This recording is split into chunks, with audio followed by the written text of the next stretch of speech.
Assalamualaikum warahmatullahi wabarakatuh. Sebelumnya, izinkan saya untuk memperkenalkan diri terlebih dahulu. Saya Rizkyla Tina Rahmayani dengan NIM A11 2021 dari Prodi Teknik Informatika Universitas Dianuswantoro. Di video kali ini, saya akan membuat klasifikasi penyakit daun menggunakan algoritma SVM. Untuk pembuatan klasifikasi tersebut, saya menggunakan teks editor VS Code dan bahasa pemrograman Python.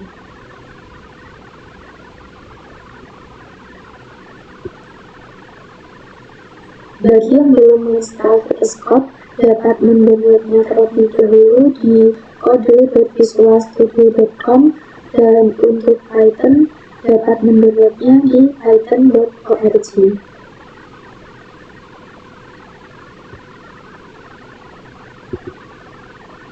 Setelah di-download, bisa double klik untuk menginstalnya.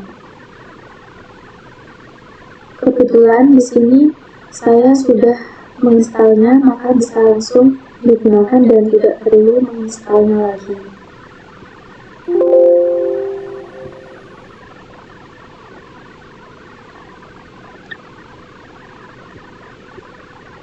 Kemudian untuk dataset, saya menggunakan data foto daun yang saya bagi menjadi dua label, yaitu daun normal atau daun sehat yang berjumlah 120 data, kemudian daun virus atau daun tidak sehat yang berjumlah 150 data.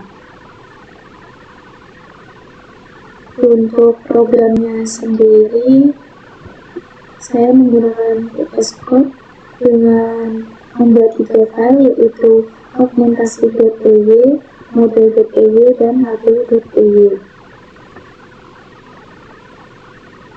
Sebelum membuat kodenya, pada augmentasi.py diperlukan untuk menginstal pustaka augmentor yang digunakan untuk membuat data pigmentasi. Kemudian label.py diperlukan pandas untuk menyimpan dan memanipulasi informasi dataset dalam format CSV, dan kemudian pada model.py diperlukan OpenCV Python untuk memproses gambar untuk mempersiapkan input ke model, dan Scalum untuk membuat, melatih, dan mengevaluasi model klasifikasi.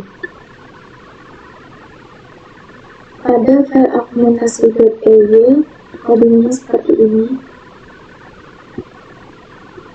Kode tersebut bertujuan untuk melakukan augmentasi data gambar dari folder dataset dan menyimpan hasilnya di folder augmentasi.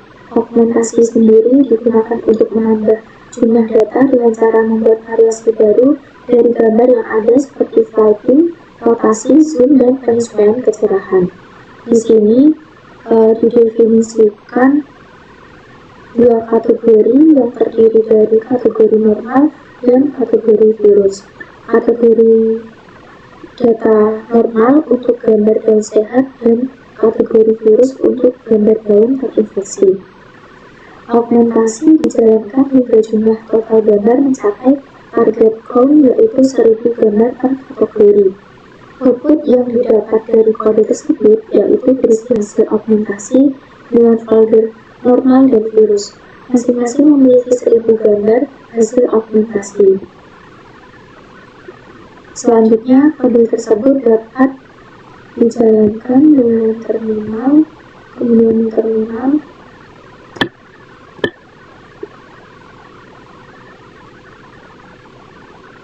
lalu menuliskan perintah pada terminal dengan mengetikkan item augmentasi /augmentasi .py, lalu klik enter. Di sini kita menunggu prosesnya hingga selesai.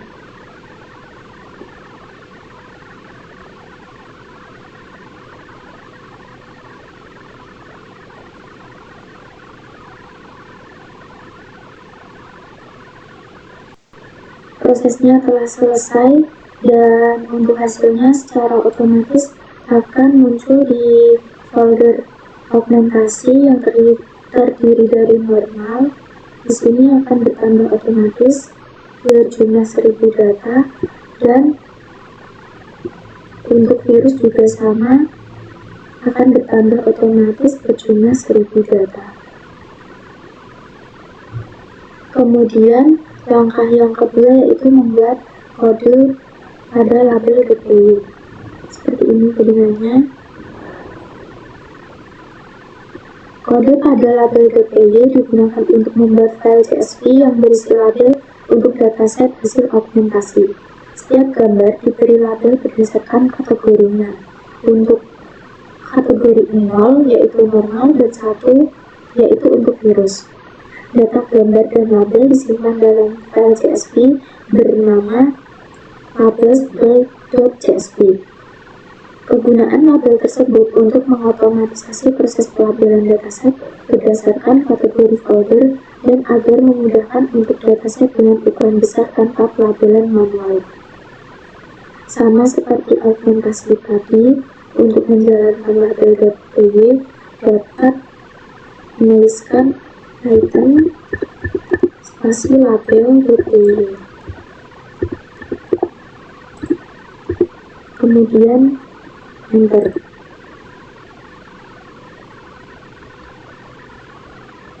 Proses telah selesai dan di sini otomatis akan bertambah file labels.csv yang berisi semua label dalam data.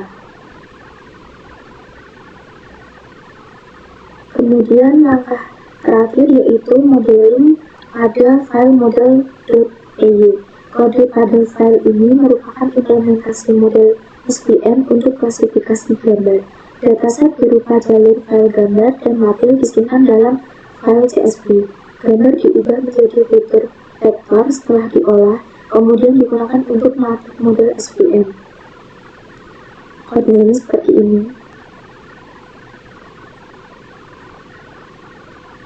Di sini dapat digunakan untuk membuat dataset, membagi dataset, ekstraksi fitur, konversi label menjadi angka, pelatihan model, dan yang terakhir yaitu evaluasi model.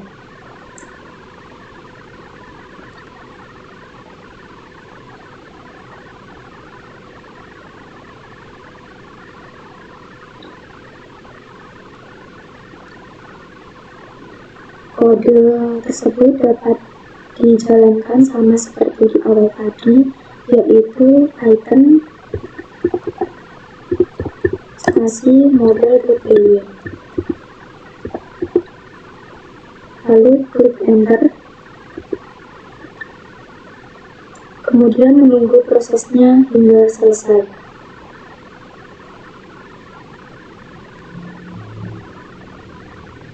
Proses telah berjalan mulai dari membuat dataset, membagi dataset, ekstraksi fitur, memproses label, dan melatih model SVM.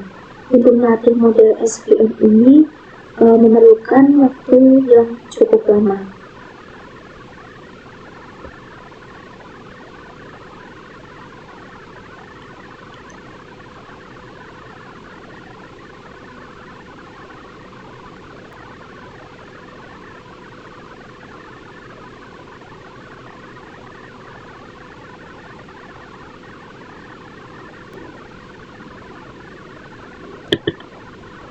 Proses telah selesai dan didapatkan hasil evaluasi berupa akurasi sebesar 83,25%. Akurasi tersebut cukup baik, mungkin karena kualitas gambar baik tanpa noise dan perbedaan yang jelas antara kategori sehingga model lebih mudah mengenali pola. Sekian penjelasan video dari saya, mohon maaf apabila ada kesalahan. Terima kasih. Wassalamualaikum warahmatullahi wabarakatuh.